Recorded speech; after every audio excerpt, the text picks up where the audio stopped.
tifoidea, en la cual lo que queremos es que el estudiante pueda describir el enfoque diagnóstico y el manejo de la brucelosis, así como también pueda precisar la clínica y manejo de la fiebre tifoidea. Primero vamos a hablar con la brucelosis. La brucelosis es una enfermedad de transmisión principalmente alimentaria. Es una enfermedad infecciosa. El agente de la brucelosis son bacilos gram negativos del género Brucella, ¿no? Existen diferentes especies que producen la enfermedad. Sin embargo, la principal causa de brucelosis humana es Brucella melitensis, que se transmite a través del ganado ovino y caprino.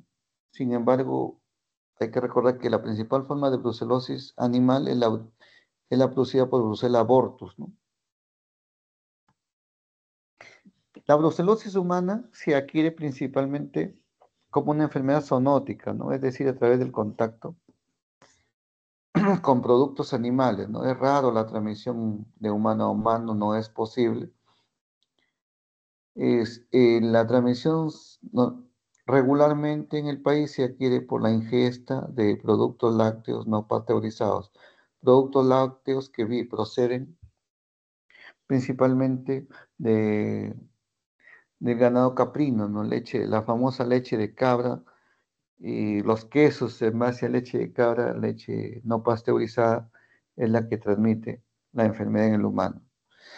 Excepcionalmente puede transmitirse la brucela, principalmente brucela abortus, a través del contacto con ganado contaminado, ¿no? Lo cual eh, es poco común ya a la fecha, ¿no? Igual la brucelosis melitensis adquirida por la leche de cabra ya es también casi una excepción. Excepcionalmente hemos visto casos acá en el norte. En Lima, ahí sí hemos visto algunos casos cuando hemos radicado allá en la ciudad de Lima y, y principalmente se ve por el consumo de productos lácteos, sobre todo quesos no pasteurizados, procedentes de las regiones, de las provincias altoandinas de Lima, ¿no? Por ejemplo, de Canta, de Huarochirí, ¿no?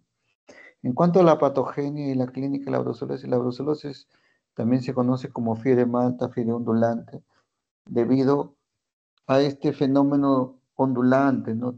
De su patrón de fiebre, ¿no? Cuando, cuando da fiebre, la fiebre es alta, generalmente vespertina, produce malestar general, cefalea, sudoración, artralgias, mialgias, estreñimiento, puede producir hepatitis, alteraciones hematológicas y artritis también. Y clásicamente produce sacroileitis, ¿no? La triada clásica de la brucelosis es la famosa fiebre ondulante, que hay días con fiebre y hay días sin fiebre.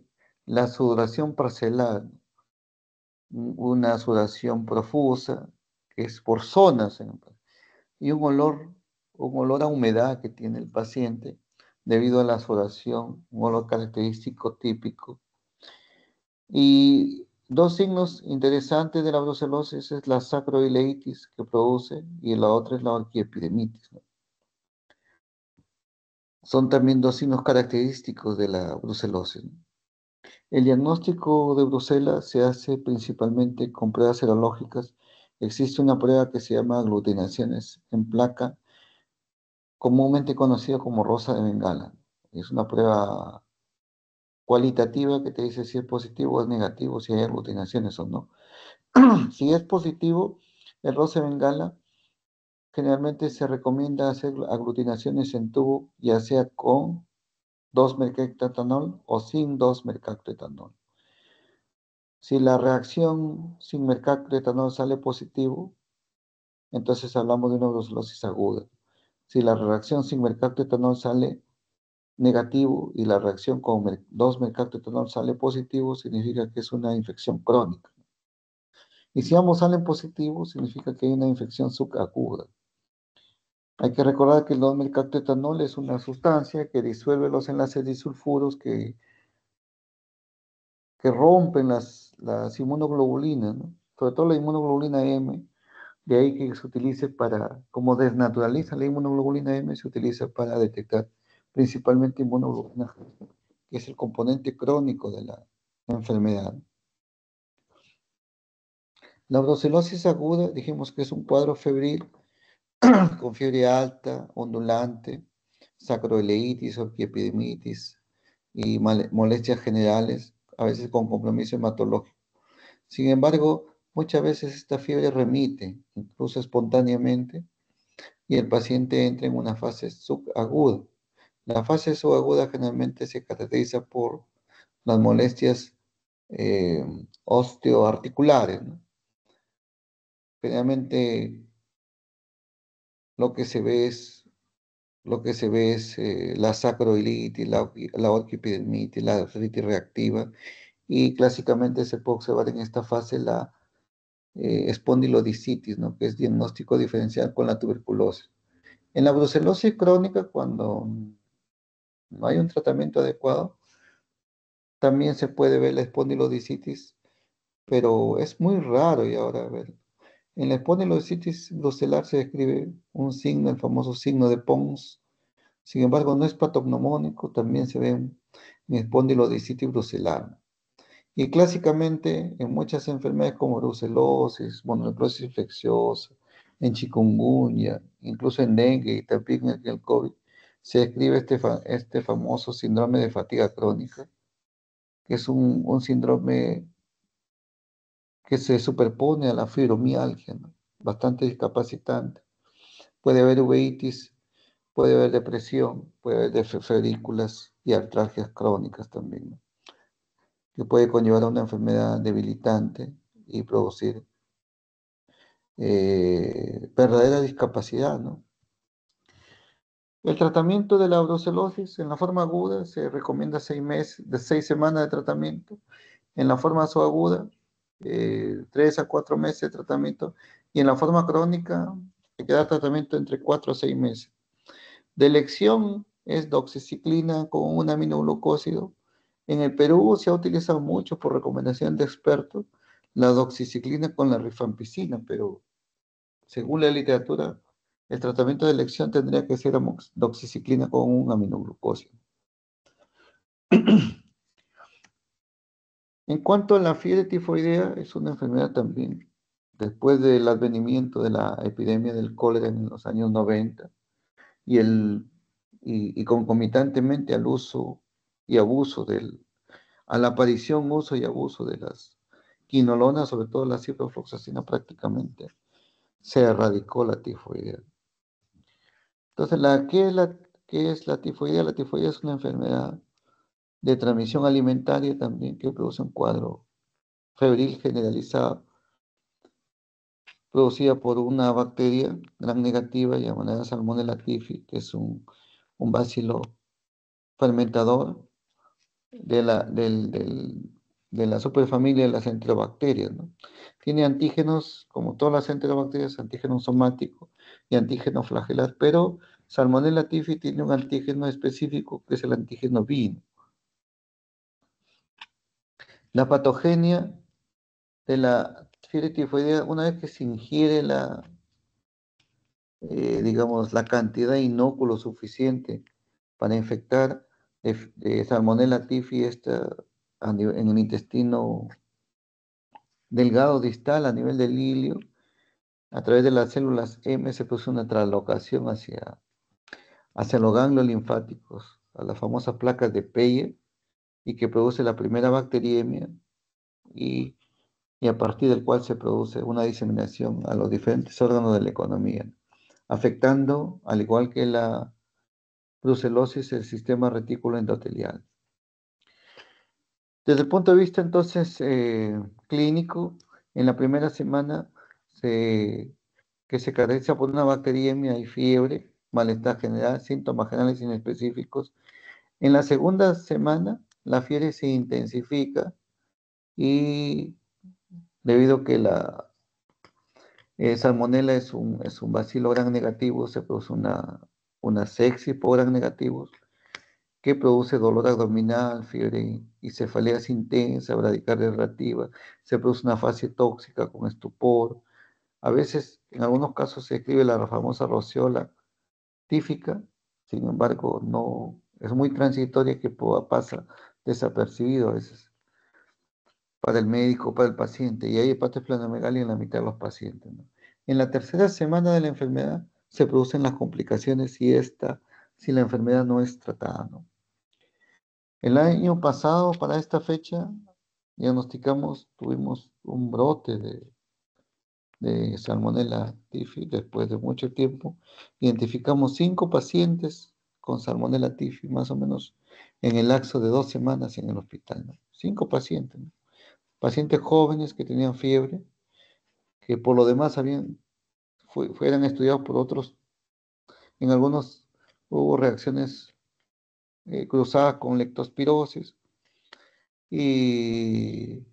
pero finalmente los hemocultivos detectaron salmonela, ¿no? Salmonella sp, que probablemente era Salmonella typhi, ¿no? Lamentablemente, la serotipificación no es posible hacerlo en los laboratorios locales, ¿no? En la tercera semana de enfermedad, las complicaciones de la fiebre tifoidea son diversas, ¿no? Destaca la perforación intestinal, el acceso hepatoesplénico, miocarditis, meningitis, hepatitis bacteriana, osteomielitis también puede haber. Después el paciente puede quedar en una fase de portador. Se coloniza la vesícula biliar, donde proliferan las salmonelas, y a partir de ahí el paciente puede, en un estado portador, puede quedar como un reservorio que eventualmente puede transmitir y diseminar la enfermedad a otras personas. El diagnóstico idealmente es el mielocultivo en la primera semana.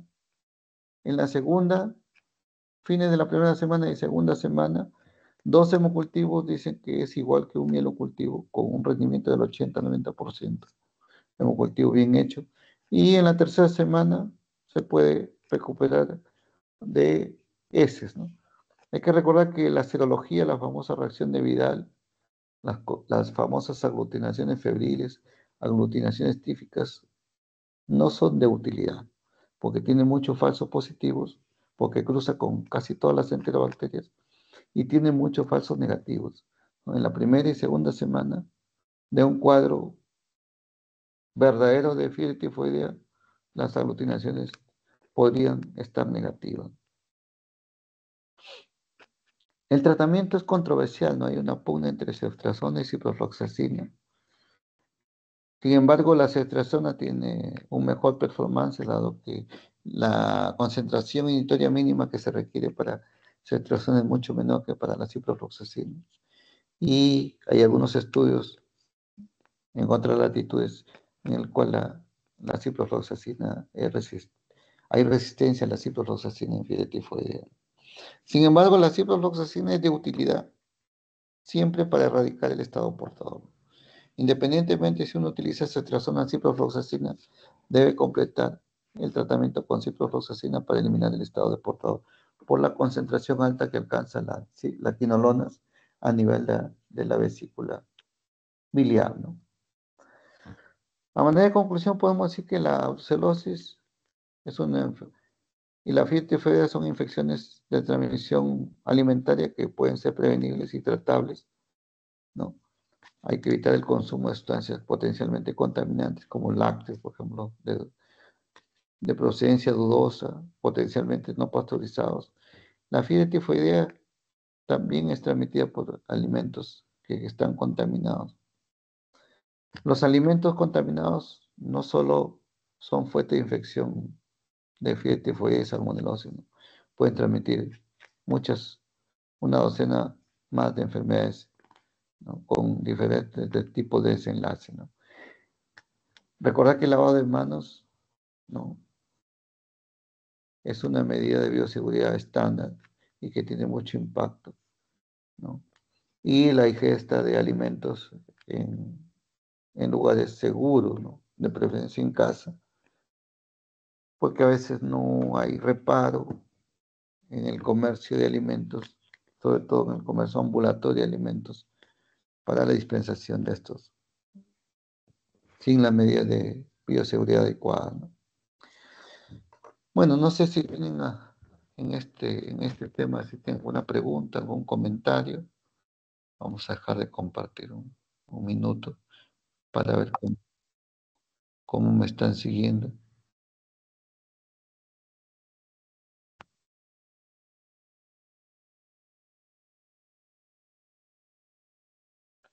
A ver, Francesca. Francesca, ¿está Francesca? No. ¿Se durmió? Doctor, buenas noches. ¿Alguna pregunta, comentario? No, doctor, todo claro. Muy bien. Carlos Daniel. Buenas noches, doctor. Todo claro. Bueno, vamos entonces a avanzar. Si tienen alguna pregunta, algún comentario, pueden apuntarlo. Después lo podemos discutir también, no hay problema.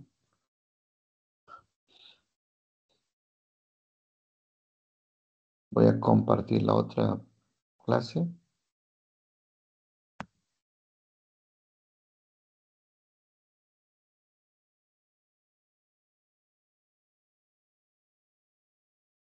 Me confirman si se ve y si se escucha para proceder con la clase. Sí se ¿Me ve y se confirman? escucha, doctor. Muchas gracias.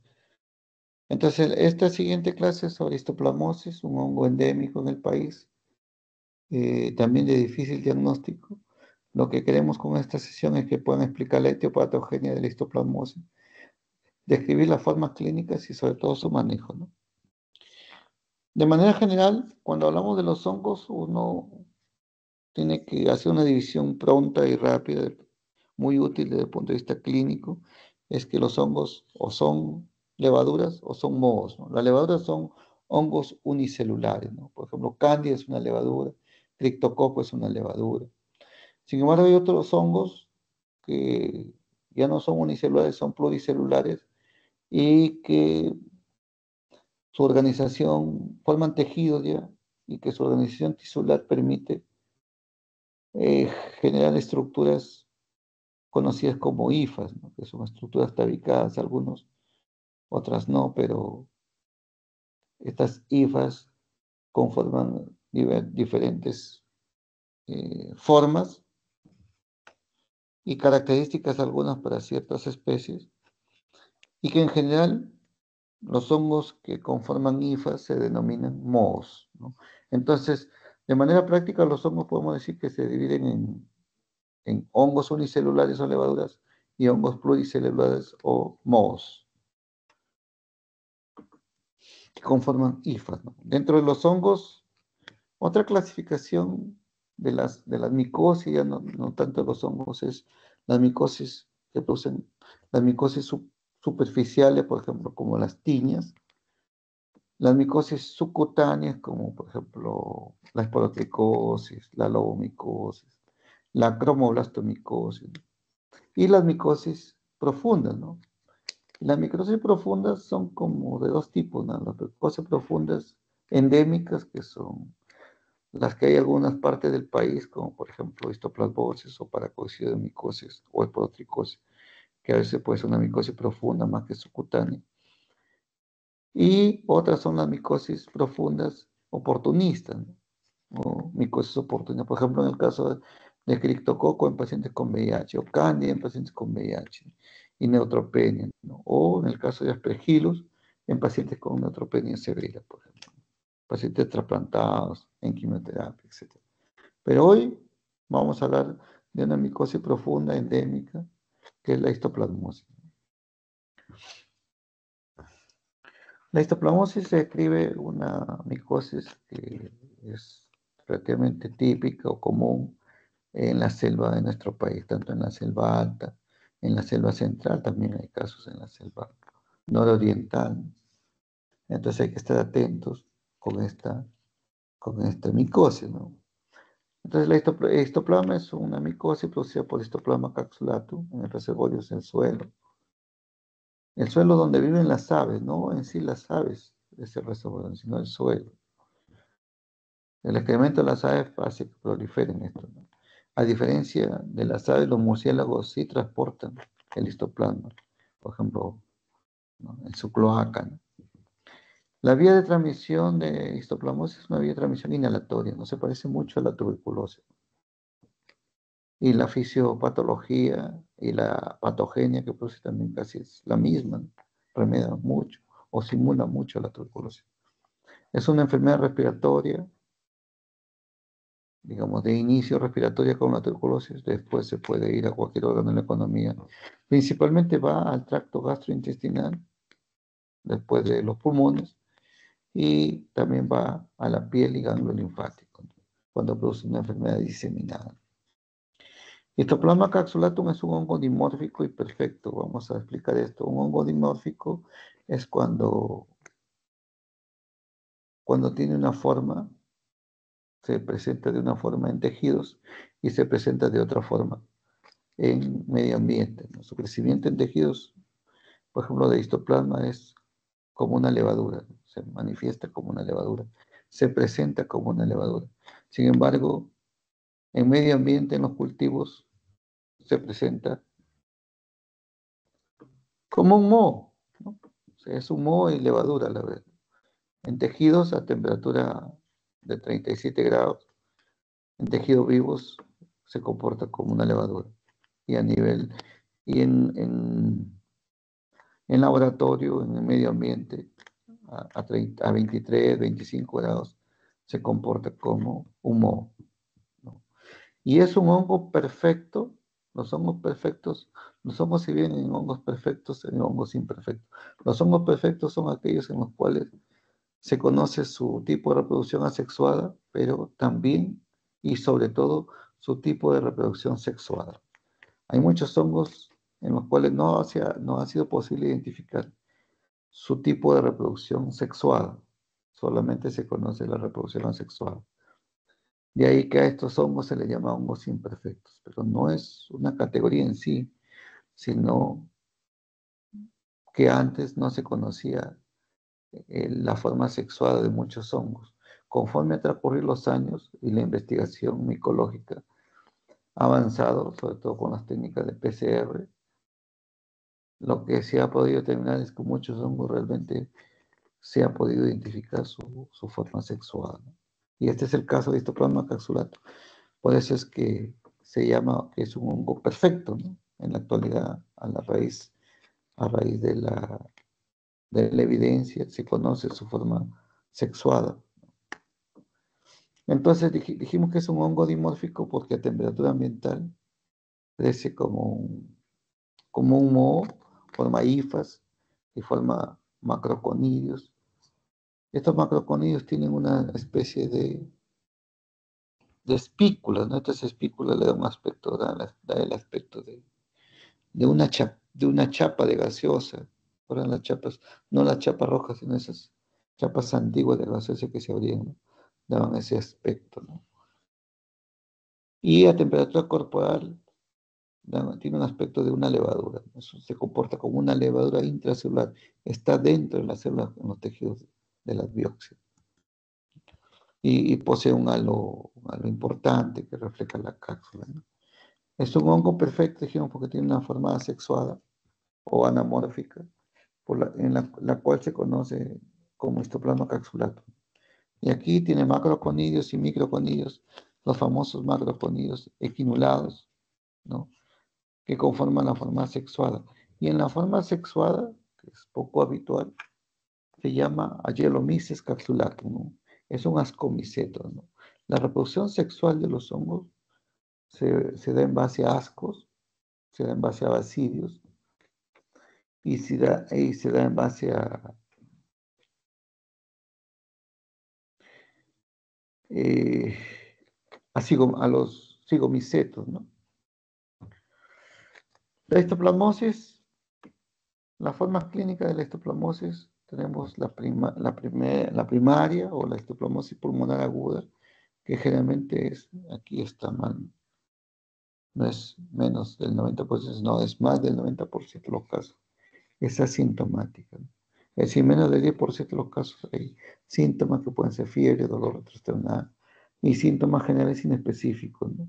A veces hay síntomas reumatológicos como artralgia, eritema nodoso, eritema multiforme. En la radiografía se puede identificar el complejo de Ranke, puede haber calcificaciones en el vaso y en el hígado. Puede haber complicaciones también como el histoplasmoma Un granuloma, puede haber fibrosis mediastínica, litoctisis, ¿no? Litoctisis, fístulas también. Normalmente la forma aguda pasa desapercibida y conlleva una forma crónica. La forma crónica hay dos formas clínicas, ¿no? De la histoplasmosis pulmonar crónica, ¿no? Una que es una forma miliar, igual que la tuberculosis, ¿no? Que indica una reflexión aguda versus un fibrotórax no cavitario. Y hay otra forma que es cavitaria, igual que la tuberculosis también, ¿no? En la cual predominan los ápices, igual que la tuberculosis. Y los cultivos de esputo tienen mayor posibilidad de un rendimiento en estas formas cavitarias de aspergiloma, ¿no? La respuesta terapéutica, obviamente, que es peor en este caso, es mala con respecto a la forma miliar, ¿no? Y la clínica se caracteriza por fiebre, escalofríos, sudoración nocturna, baja hormonal. Se parece mucho a la tuberculosis, ¿no? Es más, a veces es tratada como tuberculosis.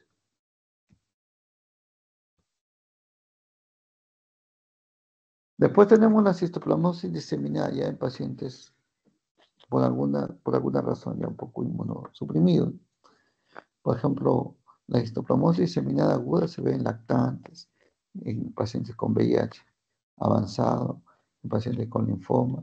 Hay síntomas generales, fiebre, malestar general, pérdida de peso, tos, diarrea, hay hepatosplenomegalia, adenopatías cervicales, estertores, úlceras orales. Puede haber complicaciones como hemorragia digestiva, sepsis bacteriana. El síndrome hemofagocítico es una condición de muy mal pronóstico en la histoplasmosis diseminada aguda. Se ven pacientes con SIDA, con CD4 menos de 200, con afectación del sistema nervioso central, que puede conllevar a una meningoencefalitis en el 20% de los casos, ¿no? Y afectación de la piel en 10% de los casos, como masa colónica, como úlceras perineales, como corioretinitis. En la radiografía puede ser normal o puede haber un patrón reticular. Sin embargo, la histoplasmosis diseminada aguda no es común. Se ve como un cuadro fulminante, pero no es lo común. Lo más común es ver histoplasmosis diseminada subaguda. Puede haber fiebre, pérdida de peso, hepatosplenomegalia, úlceras orofaringeas, compromiso gastrointestinal, endocarditis, meningitis, compromiso de glándulas suprarrenales. La histoplasmosis diseminada subaguda es lo más común, ¿no? La histoplasmosis diseminada crónica es más rara, ¿no? Requiere un alto grado de sospecha porque se en adultos previamente sanos y a veces los síntomas, el único síntoma que puede tener es una febrícula en menos de la tercera parte de los pacientes. Clásica o típicamente hay úlceras orofaringeas. Puede haber hepatosplenomegalia y en el laboratorio no hay alteraciones significativas en el hemograma. Y puede haber complicaciones como hepatitis o meningoencefalitis, ¿no? La cual es rara. El diagnóstico, en una histoplasmosis sistémica, diseminada, aguda o subaguda, tiene alto rendimiento el antígeno en orina. El antígeno en soda, lamentablemente, es un poco más inespecífico. Y la antigenemia, tanto en suero como en orina, lo que sirve es para las formas diseminadas, las formas más localizadas. A veces, cuando es posible hacer una biopsia, es más útil la biopsia. A veces lo detectan los gastroenterólogos como en el estudio de una hemorragia digestiva. Los cultivos se hacen en el medio universal para hongos, que es el agar sauró. También se puede cultivar en agar sangre o infusión cerebro-corazón. Y también hay otras pruebas inmunológicas para el diagnóstico, ¿no? Se utilizó antes mucho la inmunodifusión, ahora se está utilizando también mucho PCR. La inmunodifusión un poco ha quedado en desuso, el PCR está con fuerza, pero es difícil obtener una buena muestra para hacer un PCR adecuado, ¿no? Eh, entonces, la enfermedad aguda a menudo es asintomática, la enfermedad pulmonar cavitada se presenta tal como una tuberculosis y la enfermedad es diseminada con síntomas generales, ¿no? Hay que recordar que la antigenuria, o sea, la presencia de antígeno en orina, es más importante en la enfermedad sistémica que en la enfermedad pulmonar propia, bueno, en la cual su rendimiento es muy bajo. El tratamiento, en el caso de una enfermedad avanzada, grave o sistémica, potencialmente grave, el tratamiento es con anfotericina. Luego se puede bajar, ya después de un ciclo de inducción de anfotericina, se puede dar azol. Los azoles indicados son itraconazol, posaconazol, pero más que posaconazol oral, también poco ya se usa ahora, y se puede hacer también voriconazol, ¿no? Y recientemente introducido al mercado, no bueno, ya no tan reciente al mercado, pero en el Perú es casi reciente su uso del isavuconazol, que es otro azol para este tipo de situaciones, ¿no? Entonces, en resumen, podemos decir que la histoplasmosis es una micosis de transmisión respiratoria que puede producir una enfermedad sistémica, ¿no? Afecta principalmente en forma inicial al pulmón y luego puede diseminarse a cualquier órgano de la economía. El tratamiento de elección en las formas sistémicas severas, ¿no?, es anfotericina, ¿no? Siempre hay que dar de preferencia un ciclo con anfotericina, porque a veces pensamos que solamente está en el pulmón, pero puede estar en cualquier órgano de la economía, tal y cual la tuberculosis. Luego, un azol como itraconazol. Hay que recordar que al igual que la tuberculosis, la alimentación, la prevención y la alimentación es muy importante para la prevención, muy importante, ¿no? Hay que recordar que los estilos de vida saludables son lo más importante para la recuperación de los pacientes, ¿no? A veces el diagnóstico requiere un alto grado de sospecha y la experiencia del clínico para hacer un diagnóstico adecuado en este tipo de situaciones, ¿no? No sé si tienen alguna pregunta, algún comentario.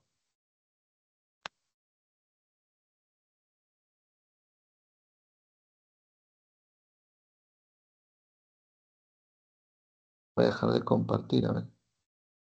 ¿Tienen alguna pregunta, algún comentario?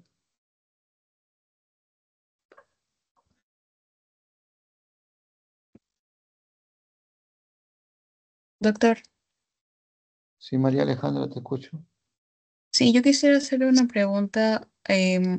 ¿Cómo podríamos diferenciar una histoplasmosis de una tuberculosis? Porque usted mencionó que habían muchos hallazgos que son muy similares. No Desde el sé punto qué. de, desde el punto de vista clínico no es posible diferenciar, porque el complejo de Gauss que se produce en la tuberculosis también se produce en la histoplasmosis. La evolución Ujú. clínica es bastante semejante. Es muy difícil diferenciar. Sin embargo, nosotros tenemos tres aspectos para su diferenciación en la práctica clínica. El primero es la procedencia. Cuando un paciente procede, cuando un paciente que pensamos que puede tener tuberculosis y su BK, su vaciloscopía, sus estudios de tuberculosis sale negativo, entonces hay que pensar en histoplasmosis. Segundo es la procedencia, lo que dijimos al comienzo, la procedencia, de dónde viene, ¿no? Si este paciente viene de una región de la selva, hay que echar ojo, que puede tener una, incluso si el paciente sale, por ejemplo, los estudios de BK positivo, ¿no? Hay que analizar si hay una respuesta favorable al tratamiento y significativa, ¿no? Porque la tuberculosis y los hongos respiratorios pueden coexistir, ¿no? Entre un 30 a 40% de histoplasmosis y paracoccidomicosis sobre todo, puede coexistir con la tuberculosis. Y el tercer aspecto es la respuesta al tratamiento, ¿no? Si un paciente, uno piensa que tiene tuberculosis y la respuesta al tratamiento no es adecuada, podría ser pertinente el uso. Entonces hay que sospechar y ayudarse también, si es posible.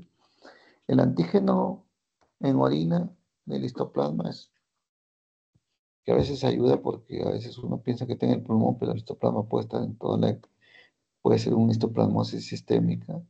Ayuda mucho con el diagnóstico. Era una prueba cara, ¿no? Estaba alrededor de 300, 400 soles. Y poco se hacía, también no había muchos laboratorios que lo hacían, ¿no? Sin embargo, hoy por hoy hay una tendencia, hay una, digamos, hay una oferta ahora de muchas, así como hay el PCR, ahora hay una oferta de pruebas a través de las famosas pruebas estas pruebas inmunocromatográficas que son las famosas pruebas rápidas. Ahora hay pruebas rápidas para todo, casi para todo, para muchas enfermedades. Y eso ha hecho que los costos de los test de estas pruebas se abaraten, ¿no? Entonces, a estas estrategias de utilizar pruebas rápidas se llaman pruebas a la cabecera del paciente, ¿no? Que es el gold estándar ahora para tratar a pacientes porque es mucho más barato, mucho más práctico y tiene mayor impacto al mediano y largo plazo respecto a esos tratamientos, ¿no? Debido a una mejora en el perfil diagnóstico, ¿no? Yo creo que esos tres puntos podrían ser importantes para la diferenciación, más que hechos clínicos en sí, ¿no? ¿Alguna otra pregunta, algún otro comentario? Gracias, Aparte doctor.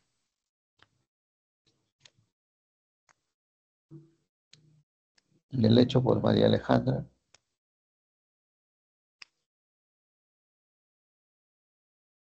Bueno, si no hay más preguntas, no hay más comentarios, agradecerles por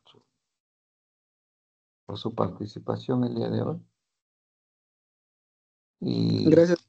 bueno, muchas gracias a ustedes. Hasta la próxima. En cualquier momento estaremos en contacto. Cualquier cosa igual pueden hacerlo en cualquier momento de la práctica. Muchas gracias. Buenas noches. Gracias, Hasta doctor. luego, doctor. Buenas noches. Gracias, doctor. Buenas noches. Sí, doctor, buenas noches.